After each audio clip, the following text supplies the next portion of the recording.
Welcome to the Sales Compensation Show, where we share the latest sales performance insights through in-depth discussion with experts. Season 3 of our show is your backstage pass to discovering how today's most successful sales and revenue ops teams support go-to-market strategy and improve sales performance. Plus, we'll explore what we can learn about incentives from different industries more broadly. Subscribe to hear how leaders are unlocking new growth, implementing the latest compensation trends, and their priorities for improving go-to-market performance. I'm your host, CEO of Form AI, Nabil Alzam. Brian Lee is a strategic revenue operations leader who currently leads global sales compensation at Notion. Prior to Notion, Brian led global incentive comp initiatives at Carta and Salesforce, where he managed the integration of major acquisitions including Capdesk, Vauban, Slack, Tableau, and MuleSoft. Brian's passionate about finding the sweet spot between compensation program flexibility and operational efficiency, helping organizations build sustainable sales performance frameworks that can grow with their business. Super excited to have Brian on the show. Thank you for joining us today. I'm excited to dig in. Thank you so much for having me, Nabil. Happy Friday. Oh, absolutely. Likewise. And just like my background and I think everyone else in sales comp, you don't end up planning on being in this space. You kind of get here through sheer luck, random occurrences. And so would love to hear maybe a little bit of your story, just in terms of how you got to here. Obviously, you've been across numerous, amazing companies and had the experience of managing sales comp in a bunch of different environments. But yeah, would love a little intro on yourself and how you got into this space. Yeah, of course. My journey kind of into sales compensation really began at Salesforce, where I really had that opportunity to work on a lot of complex comp programs. And I think for me, it was through the different acquisitions, right, of MuleSoft, of Tableau, of Slack, that really ingrained my experience within sales compensation. But what maybe really drew me into this space was actually seeing how thoughtfully designed incentive structures, or the lack thereof, right, could drive both the business outcomes as well as sales behavior. And I think it really speaks to like the intersection of like sales analytics, of sales strategy, but also having that human component, right? The human motivation in sales compensation really creates this fascinating challenge that requires both like the technical expertise of sales compensation and then understanding the sales psychology, right? Like what really motivates a rep and how do we leverage sales comp design as a vehicle to drive that behavior, right? So for me, it was like this cross collaboration between the HR side of things, the analytical piece of things, the strategy side of things that really drew me into the sales comp space. So kind of that's how I really got started and still here. Yeah, 100%. And it is an interesting mix, right? It's like a data problem through and through. So the technical side is definitely there, and the larger the organization, the more complex. And so, yeah, obviously we'll dive into that in a little bit for sure. But I think that piece of kind of like multi-stakeholder, it's the science, the analytics, but then you still have the art, the human, right? And that part is always quite interesting. But yeah, when you do it right, it is very visible. Like you could see a good comp plan get rolled out and immediately change the culture of a sales organization or the priorities of that seller right away. Totally. Yeah. And so you think about today's landscape of sales performance management, sales compensation. What, in your opinion, is driving that complexity? Yeah, I'd say you see the evolution of sales performance management, particularly within the past 5 years or so. I've seen a dramatic shift from, these static spreadsheet based systems to something that is very dynamic, right? And something that is customizable, but allows us to have this real time platform that administrators could make these changes without the technical expertise of being able to customize these platforms. I think in a lot of ways has transformed the way that we think about comp design. So maybe at Notion, we started to see a shift more towards this very agile comp structure that allows us to quickly adapt to market changes. And I think there is also a rise in product-led growth as opposed to, like sales-led growth and sales-led motions. And then that really required us to rethink like how traditional sales compensation models align with the more modern buying journey. And then how does that kind of cascade into the evolution of a sales platform like management? And I feel like that agility is just being forced upon businesses as every part of their go-to-market organization needs to react faster to more frequent changes, right? That's what we typically see as well, is like if the go-to-market organization has to change at twice or three times the speed as it would have had to 10, 15, 20 years ago, all your downstream systems, all the support systems need to evolve with it as well. I'm curious, given again the scale of organizations that you've been at both the massive enterprise that is Salesforce to a very fast and growing company, Notion and Carta, where I imagine again the problems are different. They're both, at scale. One's how do you solve this problem at a scaling organization? Another one is how do you manage it in the complexity of an org the size of Salesforce with so many different products and acquisitions constantly. And so I would say, like, how do you find just management of comp operations differ between those two types of environments?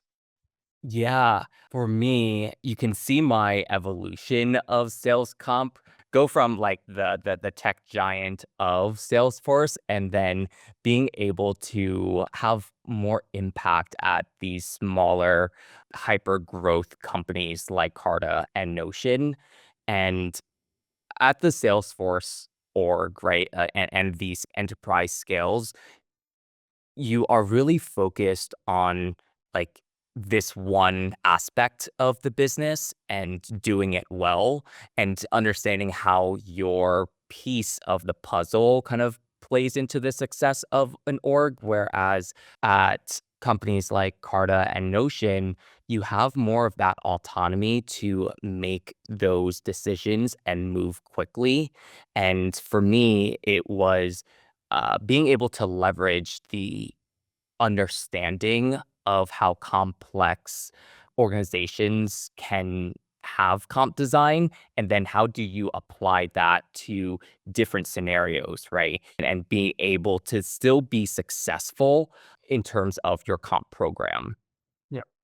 Yeah. And I felt like the one thing that I've seen, like at a smaller and faster scaling company, like you have more autonomy to own some of the inputs and like what you're kind of loading through the ultimately the data pipeline that is kind of sales comp administration.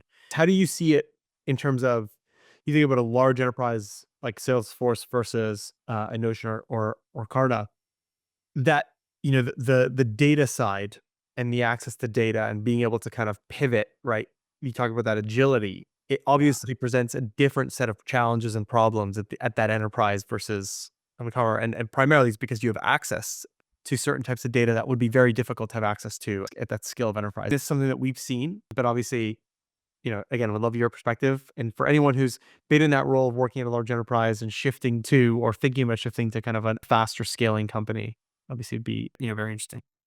Yeah, yeah. And I think from my experience, it was you need to be able to think about the long term scalability too, right? At these large companies, you already have these metrics, and more or less, it's like, how do you plug and play?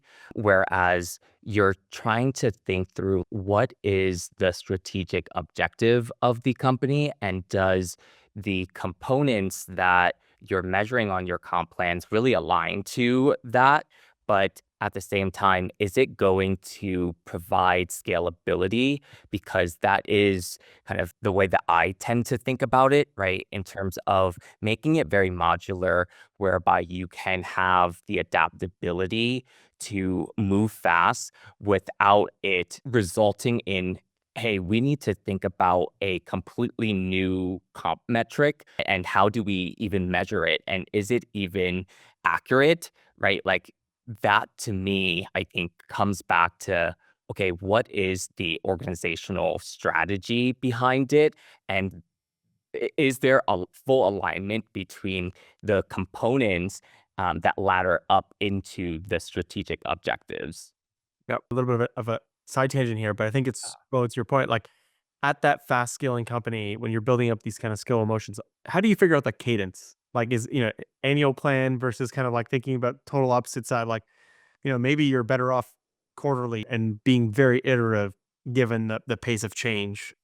Yeah, I'd say my philosophy has always been to align the period and frequency with the sales motion, right? Obviously, with SMB commercial, right, their sales cycle tends to be a lot shorter, and therefore you tend to see more of the monthly, quarterly cadence. Whereas as you start to shift more towards enterprise, you start to see more semi-annual or annual quotas. And I think that is a decision that the business needs to make in terms of like the key design principles.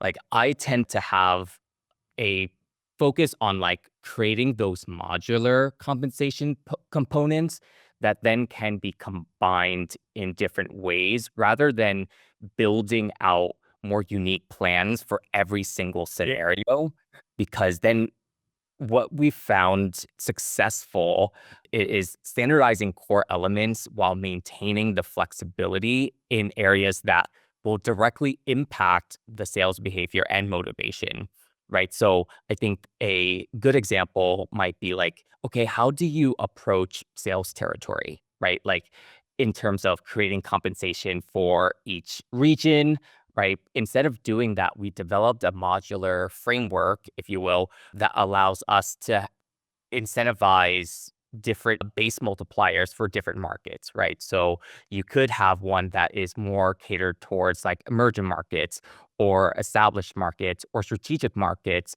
that then can be combined with role specific accelerators for different roles like SDRs or AEs, et cetera. Yeah. No, I've seen, like, I agree in terms of making it scalable. I mean, you want to be able to have the flexibility to iterate and piece together different elements of a comp plan, but you don't have to rebuild the underlying components or the structures. It also makes it easier for you to validate when we use this component within a plan, Yeah. what occurs, what happens, and you can kind of compare plans that at the whole or at the plan level are not identical, but at the component level have similarities, and now you can actually benchmark and compare one versus another. So I think there's a lot of benefits to approaching it the way you're describing for sure. Yeah. And, I think maybe the territory is just like one aspect, but you could also handle that in terms of like product line compensation as Sure. well. Like rather than creating a separate plan for each product, right? You could have that core commission structure with adjustable like modifiers for new products that are being like rolled out, right? Like, how do you then strategize in terms of like, okay, we'll pay a higher multiplier on these net new products, more mature products, right? You can have a more steady state or products that are going to be sunset, right? Like, you can leverage that as a way to then drive the type of behavior, but also reward reps at the same time. So I think that really allows the organizations to be impactful as well as having that flexibility to move fast and be agile without having it take so long to then create net new plans. Yeah, 100%. And I feel like it also helps you frame up. You kind of make this like options list that as sales leaders get presented with problems or issues, like you kind of like already pre-educated the sales organization on the types of structures that they can work within on very fast turnaround. But you don't. But again, the goal is not to restrict the sales organization, but to basically say anything outside of this means that we have to go through this channel to be able to execute. And I think doing that enables the clarity that you want, and then to provide the agility for what should be a very rapidly evolving thing if you think about kind of motivating the sellers in real time based off the business objectives and what needs to happen. Yeah, exactly. And that really allows you to then cut down the different plan variations too, right? Like I've seen it where at Salesforce, there were maybe hundreds of different plan iterations, but you were able to move fast because it then came down to different plan component weightings or different pay curves. But at the end of the day, the underlying template is still the same and will be tailored to that specific market or that specific role without having to create the additional overhead of administering and like managing those plans. Yep, 100%. I mean, this goes back to the kind of balance between complexity and scalability, right? There's a lot of levers in terms of if you organize it better, you can make something that inherently looks complex actually much simpler. It's kind of what you're describing here. Yeah. Yeah. Yeah, exactly. And yeah, I think you hit that right on the head. Yeah, like how do you drive those desired behaviors, but then be simple enough to administer is a delicate balance. Yeah, exactly. And I mean, this is the interesting part. I would love to get your perspective on this. And I think this is kind of we also see as a difference between large companies versus, smaller but faster growing organizations is there's obviously the common notion of like, hey, simplifying is better. Simple is easier for the rep to understand. Simple is easier for the organization to administer. What we've seen is the simplicity is not just in the plan mechanics because it's relatively easy to explain the math behind a plan. Yes. Like the complexity typically when it occurs happens on the crediting side. So you mentioned territories earlier, right? And then you talked about products, but crediting could be a whole bunch of complexities, right? I mean, we've seen it where some organizations have 100,000 plus SKUs. Yeah. A seller is not getting credit for all 100,000, right? There's going to be specializations and those types of roles. And so the complexity then becomes on this crediting part of the process, which typically for most large organizations is done outside of the ICM tool. So, Yeah. I'm curious, like in again, having seen on both sides, like what your perspective on minimizing complexity there, or how to try to avoid it, what seems to be unavoidable. Yeah, it's a very hard question for organizations to answer. And I think about, my time at Salesforce and some of the real-time like challenges that we have now kind of building out a best-in-class comp program at Notion is it also goes into like the policies behind this too, right? Like, and I think it's two prongs. Like, one is like, is it able to be streamlined and automated in a way? And is that doing what's best for the business? And in terms of crediting rules, obviously it's very delicate in terms of like, okay, how then do you provide the enablement piece for reps to understand and have a premeditated treatment for these scenarios where I see a lot of organizations evolve into very complex crediting rules is because they're trying to solve for every single use case, right? And that then just snowballs into a very complex crediting matrix of like, okay, well, if this happens, then X, Y, and Z, right? Like, how do you then kind of bring it back to, okay, finding that right balance of being able to automate it in a way that removes that additional burden for the teams who need to actually execute on it. And I think Salesforce does a good job of trying to find that balance. And at that type of scale, you need that, right? Mm, Because otherwise, you're going to be spending so much of your time doing the administration of it, while you should really be trying to solve for some of the strategic projects that will make more of an impact on the company.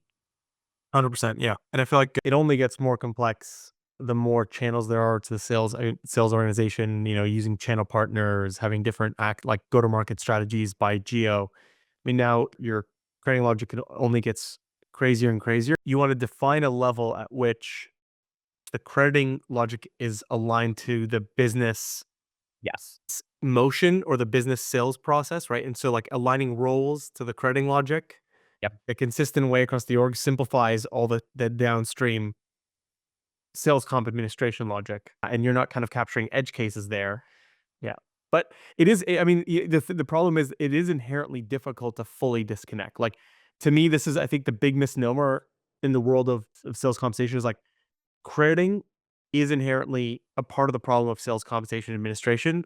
And Yes. if you dismiss it entirely and ignore it, then you're going to have all these types of problems downstream when you're doing exception handling or, whatever it is that you're designing new comp plans. And then if you don't ignore it, then to your point, your comp administration can become so complex that 90% of your resource time is spent on admin and not the strategy and execution. And so, I mean, yeah, it's inherently, I think, that one of the biggest challenges you have to solve for in setting up a good comp program. Yeah, and those 2 really have to go hand in hand, right? Because then it also kind of dovetails back into, like, commission clawbacks and prior period adjustments, right? Like, how do you create a policy that can be built systematically within the platform while also doing what's right for the sellers as well as doing what's best for the business, right? And you really have to find that balance and kind of set the expectation up front because sometimes it might be a system limitation, right? And oftentimes I think it maybe goes back to like our earlier conversation. It feels like, well, at the end of the day, some of these archaic and older solutions haven't thought about it in that way. And then you see the evolution of these new SPM, ICP, like ICM solutions that are really trying to solve for that. Because I think that's where you see the evolution kind of heading, right? Like be able to account for a lot of these quarter cases and the customization that admins can do on a day in, day out basis. Because I think that is going to be important to how effective you can run your sales comp program. Yeah. Yeah, 100%. I feel like, on that note, and kind of thinking about where this is all headed and kind of that future state of SPM, I guess, more just broadly, like where do you think that future is taking us? Yeah.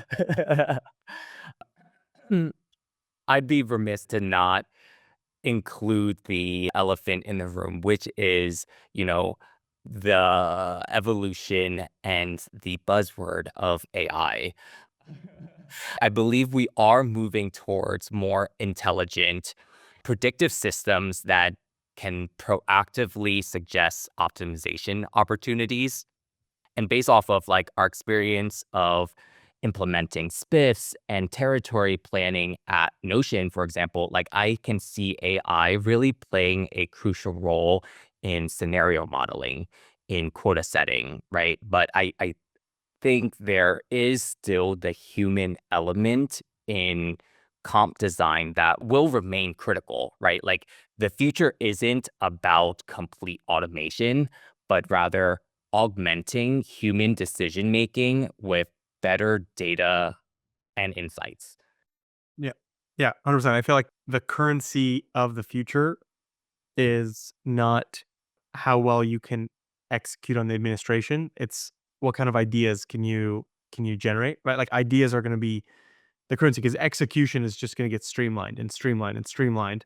So Yes. it's how do you, uncover the best ideas? How do you use the data and the insights to kind of find the best things to action on and just like streamline the execution and then that leads to then predictive analytics that you're talking about, which is now I'm not even waiting, to get the idea. I'm going through and taking a look at a bunch of different potential insights and then selecting the ones that I think are going to be the most actionable. Yeah. And and then Bill, I'm curious, like, how has Forma AI kind of thought about this, right? Because I think that is also very important in terms of like how you're thinking about growing the company, but also the product, right? And how you're differentiating between all of the other SPM, ICM solutions that are out there. Yeah. So no, it's a great question. I feel like so the vision that I had back in 2016 And I was fortunate enough to be kind of in the space where I saw kind of the bit of the forefront of what was happening in AI at the time. And 2015, 2016, U of T was obviously like on the forefront of some of that the academic side of the research. Yeah. And you could see that what machine learning back then was, it was more of kind of a forecasting and kind of predictive analytics type tool. And NLP was still kind of its infancy compared to what it is today. Yeah. But what I saw was, instead of custom building plan logic in, in a comp platform, where back in the day when I used to implement some of the legacy platforms, you'd have two plans, same plans, but one company implemented it one way, another company implemented it another way. And you couldn't, if you just looked at the formulas, they did not look the same. Which makes sense, Mhm. right? Because if you think about a spreadsheet, if you got a spreadsheet and I got a spreadsheet, and we configured the spreadsheet to do, whatever financial model we were doing, the odds that you and I are going to program that spreadsheet the same way is almost zero. Now, it might produce the exact same outcome, but it's not the same formulas. And so, right, I can do A plus B and then, add C separately downstream, or you could do all A plus B plus C, then do your transformations. Yeah. And to me, what I saw was, if we make it consistent, it's kind of like back to your kind of component level, right? If you make the components consistent, then I'm not going to rely on AI to configure it.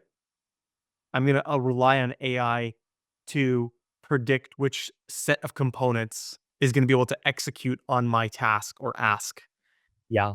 Right. Because the concern with like using Gen AI to configure and write a comp plan is that it's going to hallucinate, or it's going to make some assumptions on how to write the formula. And every time it's writing that code, it's not fully vetted, it's not tested, because it's writing it from scratch.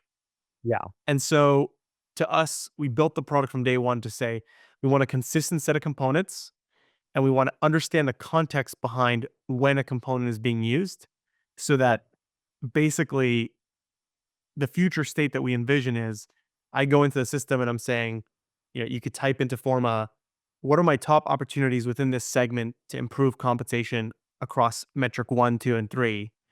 And having the system come back and say, if you implement this component for this plan, or tweak the percentage weighting of this component, this is the projected upside that you would see. And to do that, you need to understand the components that are already assigned at a seller level. You need Yep. to understand at a component level what potential impact it can have on sales. Yep. And then on the outcome side, be able to test and iterate thousands of different scenarios to be able to present the results of that impact very seamlessly, right? Like you don't want to wait like a week or 2 weeks to see the result. You want to be able Yeah. to go in and seamlessly see that. And so I would say we made this big bet from day one. I think our approach is a little bit unique, because in some ways it's like, well, oh, I don't need to go in and build the formulas. I'm just selecting from a kind of a library of templates. Yep. But the benefit of that is that when you do select the template, it's consistent every single time. So Yeah. it's interesting, because it's basically kind of the model that you're talking about is at the core and the heart of what, what we set out to do from the beginning. Yeah, and then do you see the evolution of kind of sales comp design grow over time? And I think before it was very simple and straightforward, whereby you can maybe just manage everything in a spreadsheet, right? But that's no that's no longer the case, right? And a lot of times it's not just sales comp in a vacuum of like tech or SaaS companies, right? It's the whole gamut of various different markets and industries, and how then can you leverage a SPM to account for every single scenario where you can create a comp plan, right? And I think the other interesting thing is, like, you see kind of like the evolution of, okay, spreadsheets and formulas, and then bringing it into a solution that also is very much spreadsheet-like. And then you have the next iteration, which is very much component-based and understanding it at the component level that then drives the acceleration of how fast or slow you can move, right? So it is interesting to see kind of that evolution over time.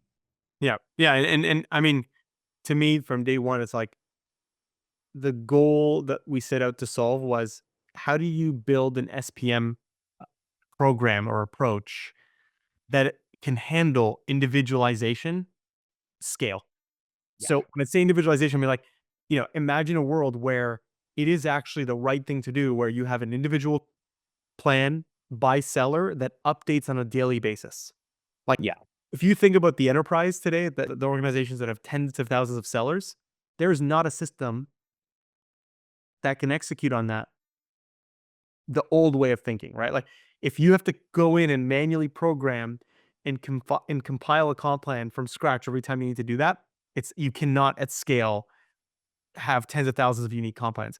If you start to use the component mechanism where now I'm leveraging from a library and I have a natural language interface to kind Yeah. of interact, now you can build in workflows and rules. And I think this is like the example of like, okay, when we start to see an opportunity go stagnant and no activity, or we start to see engagement from the customer drop, we actually want to put a timeline for a seller to say, if you don't engage with this, or if this deal doesn't close in the next 4 weeks, then your actual commission rate is going to take a 50% decline, Yeah. because I don't want you wasting time on a deal that we think is not going to close, right? Totally. And so to do that at scale, you have to rethink the world of SPM. And so this is kind of where the interesting part and the role of where I think about sales compensation. I mean, to some extent, like, you think sales enablement and sales compensation, to some extent, oh, you work together as organizations when you're rolling out a comp plan, when you're educating. But in my mind, if you actually think about sales comp being the true motivator, right? Let's face it, a sales rep is working to get paid. Yeah. And there's a little bit of ego, there's a little bit of like competitiveness that's naturally in the sales profile. And so leaderboards, things like that help. But they are doing what they're doing to make money. And so if you think about the future of the sales comp team, it's really how do we best serve this customer that is the rep by engaging them and motivating them to the things that are going to help them execute their job better. And I don't think a single comp plan at the beginning of the year that does not change all year is actually the answer for how to best engage and motivate a sales team. Do you know? Totally. I agree, right? Because you have new products that are launching all the time, right? And old products that are sunsetting. And the same dollar that you bring in is valued differently at different points in time, right? So then how do you be able to take that into consideration of your comp plan, right? And be able to adjust and roll it out quickly and have it be like easy to administer, but B, like simple to understand at the same time. And then C, like, can we do this at scale and can we quickly change throughout the year, right? Because that is really how a lot of companies succeed, right? Being able to move fast and not be beholden to, a archaic way of thinking in terms of comp design. So yeah, I 100% agree. Yeah. And I mean, it's just this is kind of the natural evolution of where the world of sales is going. And it's interesting to me is in kind of the future that's upon us. It's kind of the unknown. Like, what does 5, 10 years from now look like, right? I mean, you think about today, we incentivize human beings to go sell, Mhm. but there is a world where we are going to be incentivizing to some extent some like AI agents that are working on they're working on some sort of incentive function, right? We're creating an incentive for them to Yep. optimize their behaviors, whatever it is that the role is being automated to do, to produce an outcome. And I can't imagine a world where you have AI agents running around without a dynamic incentive structure to very quickly align what they're doing with the outcome that is desired at the business level. And I think this is just kind of like it's going to happen, and it's going to get there at some point. Just how fast that is something that time will tell, obviously. But Yeah, and you kind of see that already happening with, the evolution of like sales and business development reps too, right? Like the cold calling and the outreach is now kind of being pivoted towards like, okay, how do you leverage AI to be able to support that and maybe build the top of funnel, right? And that you're starting to already see that. So I am curious, 5, 10 years from now, what does the future of sales and overlay teams kind of look like? Yeah. I mean, yeah, exactly. It's like, to some extent, I feel like sales is just going to be supercharged with, again, with, every rep could have a team of like 10 supporting what they're doing in the territory. And so it's, helping them optimize and kind of run that, which again, I think incentives ensures that you're driving that right outcome. But it's certainly an interesting question, because one argument you can make is, oh, sales, the role in sales is the first to go. I feel like I have a hard time believing that, because people buy with emotion and justify with logic many times, and like over, you see it time and time again. And I think the role of a salesperson to be that coordinator and actually bring people together is, something that will be valued, right? You want to buy from a human. I don't think it's going to be true in all industries. And this is what's going to be interesting, right? There's going to be some products where actually you do want to just have it be purchased through an AI agent on your behalf, and there's an AI agent on the behalf of the company. But I don't think it's true of all products. So yeah, I think there's gonna be a lot of change in the world that we live in SPM, but and sales compensation. But to me, the existential threat of like, oh, there's not a single sales rep that exists in 5, 10 years. I mean, if that's the case, then we're all in trouble. And so I think that's a totally different world. But I do want to pivot and kind of shift to a segment that to kind of help us round up the show here, and basically a segment that we're calling SPM Mythbusters. Mhm. And, for me, it's basically just, debunking common myths that we see within sales performance management. And so, how it'll work is I'll share a myth, and Yeah. and then you can share the truth on the issue, given all the experience you have over the years. And so, yeah, let me know when you're good to go, and I'll start. Yeah. Hit me. Okay, myth one: more customization always means better results. Oh, interesting. Okay. More customization always means better results. Okay. I the truth, at least from my experience leading compensation at these high growth companies, is that excess customization can often lead to diminishing returns. Where I see the most effective programs are those that actually find a sweet spot, that balance that we've kind of discussed earlier between standardization but meaningful customization. So at Notion, we've seen the best results come from simple, well communicated plans than from those highly customized ones that reps tend to struggle to understand, right? Like at the end of the day, the most impactful ones are ones that are simple and straightforward. So I think to me, you know, customization doesn't always equate to better results. Yeah. No, I mean, it's not. Yeah.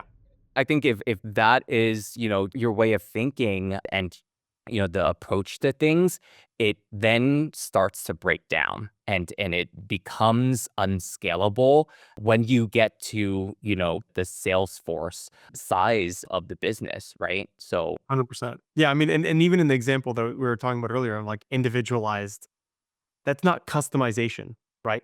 The yeah, interesting thing there is to do that at scale, you have to have standardization in the componentry, yes. workflows of if this happens, then this execute like this workflow executes. And so, to me, because we see this all the time, right? It's like you go from a custom bespoke configuration in a spreadsheet to all of a sudden it's like, oh, I want to implement an SPM solution. And then you go take that custom bespoke and then you just load it into an SPM solution and it doesn't work, right? Now you have just customized bespoke in an SPM solution.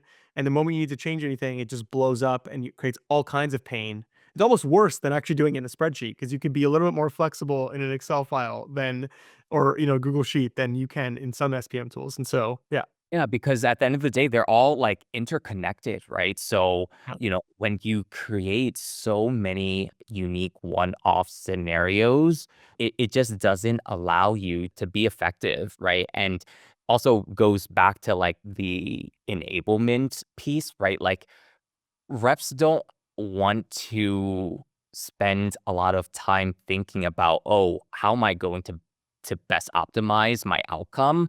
You want something that is simple for a rep to understand, but also, doing what's right for the business at the same time. So, yeah, I think that is definitely a common myth that should be dispelled.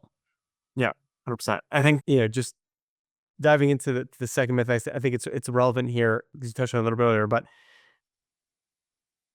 you don't need a technical expert to manage SPM tools internally, including the crediting and pre-processing of the data. Yes, I agree. You don't need a coder. You don't need someone to be able to write those complex formulas, right? And you see that in the evolution of SPM already, right? Like some solutions where they're trying to bridge the gap between what people are familiar with, which is the formulas, right? But then as a comp administrator, I don't want to be spending my time writing code or writing if statements, right? Like, I want that to be able to be streamlined in an SPM whereby, like, anyone can really have the autonomy to make those changes without the technical background. And you see that now, right? And that's what I actually value, right? Because at the end of the day, say, what if I end up leaving the company, right? Like, how is someone going to, be able to come in and still run a comp program without the legacy historical knowledge? Yep. Yeah, exactly. And I think decoupling technical configuration from the role of sales comp is actually very positive. I Yeah, think the phenomenon of like, I mean, for us, the whole goal is like, how do you take out, to your point, 90% of the work that's done in most legacy systems of just all you're doing is going in, managing crediting rules, managing like rate tables in this complex way, where all of a sudden now that's your job. That's 90% of your role. And it takes away from the real value of like, how do you drive meaningful upside to revenue? exactly. And, at companies this large like Salesforce, right, there were dedicated teams that were just looking at specific crediting rules or comp operations or, you know, even creating and sending comp plans for thousands of employees, right? Like, how do we remove that layer of human repetitive tasks so then you can really leverage your team to gain better insights to data and use that as the framework to make your business decisions. Yeah, 100%. And I think, this goes into the next myth that I'm going to share here, but effectively AI and automation and the fact that, it could solve all the complexity issues within SPM. Yeah, I think we touched on this earlier. There's no way that AI can theoretically just remove all of our jobs. I still think that there is that human element to be able to thoughtfully have a successful program, right? So I think there is that balance, right? We should be using AI to help streamline our processes, but it shouldn't be completely removing the human touch because there is that level of psychology and human behavior that we really need to think about to be able to have a well-rounded program. So definitely think that like AI can't solve everything. Yeah, 100%. 100% agree that the AI is definitely, if it's replacing all of the role of sales comp, then again, everyone has bigger issues because at that point, yeah, no one's like, then all jobs are basically extinct and humans are doing something else. But the premise of having AI streamline execution so that us as humans can take a look at how do you better deploy, roll out, ask the questions, that, generate ideas becomes the currency as we talked about earlier. And I think that, you know, if you don't streamline the process, if you don't build a motion where, if the complexity issues are sitting in your process, then no matter how streamlined you make the operations, you're still not going to be running a well-executed machine. So it's kind of a mix, right? It's always people with technology combined is going to produce the right outcome from a process perspective. And I know that I think I'm going to wrap up with one final question before we get to the closing questions here. So Here's another myth for you, and the final myth. Once a system is implemented, it's set for years, right? You can just set it and forget it. I That is definitely not the case. And if that is the case, I want to speak to you because, even with a rollout of tool and system, right?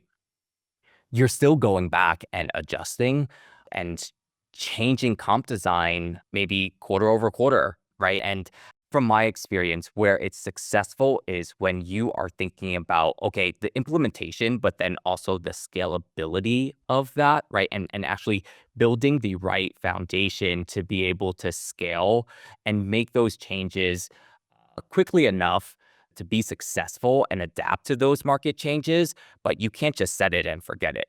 There's no way that you are going to be successful. And if you are, I want to talk to you because that has never really been true in my experience, and think it requires you to r- do a reassessment of like, okay, is it working? Is it not working?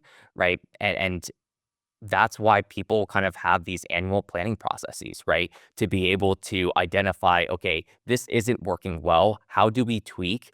But the pace at which we tweak needs to be able to be operationalized and executed in a way that doesn't slow the business down. Yeah, yeah, 100%. I feel like if you implement a system thinking that it's just gonna be set and forget it, you're in a whole world of hurt. You should be implementing a system slash process that is designed for change, because that is the one fundamental truth in sales comp. It is going to change, and there's naturally going to be a need for change in the future. So you have to be prepared for it. Yeah. And, we, during my time at Salesforce, at least, making those changes because we were using a legacy kind of platform was it really prevented us from moving fast because at the end of the day, it was contingent on what is within the realm of possibility because everything was so complex or everything was not adaptable. And you start to see now Salesforce kind of moving in that opposite direction. And we also talked about like their strategic plays on, their investments in certain products and organizations, right? And moving towards a system that is robust enough to accommodate the complexity of Salesforce. Yeah. Okay. Well, to wrap up, I always ask two closing questions. So first is, in the world of revenue, sales ops, sales comp, who would you most like to take out to lunch, and what would you talk about? That's a good question. I'd say I'd say Mark Benioff, not just as the Salesforce CEO, but because I think he and Salesforce kind of pioneered the subscription-based sales model that fundamentally changed how we think about compensation in SaaS, right? Like, giving my work experience in a lot of the complex comp programs at Salesforce, but also kind of leveraging that into, other organizations. I'd love to just discuss how his original vision for a subscription-based sales comp model has evolved, right? Because I think that idea has then permeated to what we kind of think about today, at least in the realm of tech and SaaS companies. Yeah, 100%. That's a great one. And I think obviously Mark pioneered a lot with the rollout of Salesforce, and you kind of read this history of the company and what they're able to achieve, and just shifting a whole culture and the way that we buy software is pretty crazy. Yeah, Yeah. 100%. Okay, final question. So when you think about you know the resources that have helped you tremendously, and kind of think about the audience here of sales op, sales compensation professionals, what resource or book would you recommend, again, whether it's a book or a podcast or whatever it is, would you recommend to the audience, and why? Yeah. I think in terms of resources, I like to stay plugged in on different sales comp professional communities and networks. So if you are interested, you can always plug into different communities that allow you to then have that human interaction with people who are in the same boat as you.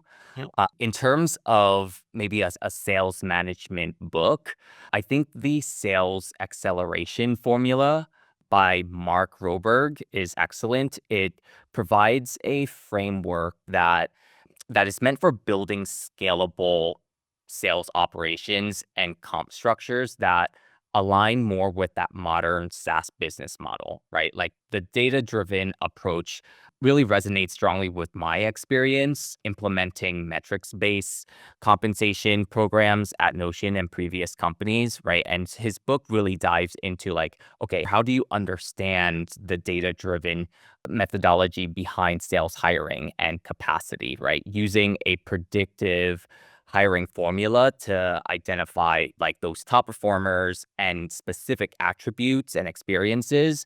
He also talks about sales training optimization, right? How do we create a sales onboarding and enablement program that allows you to scale with company growth, as well as like demand gen strategy and different technology using analytics to help you optimize. So I think for me, it was a fundamental book that at least resonated with me as I kind of think about and one that I often go back to kind of just refresh and kind of zoom out when I'm thinking about, okay, how do we then think about this problem and how do we go into solving this, right? Like, I think it's an important framework that is relevant for today's kind of market conditions and the way that we think about sales compensation.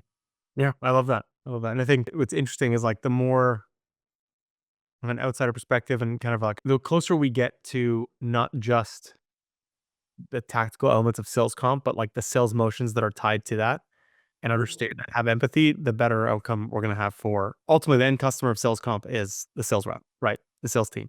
Yeah. Exactly. Awesome. Well, Brian, this was fantastic. Yeah, thank you again for joining the show and very excited to, put this out and share it with our audience. So thank you for joining. Yeah, thank you so much for having me, Nabil. It's been a pleasure.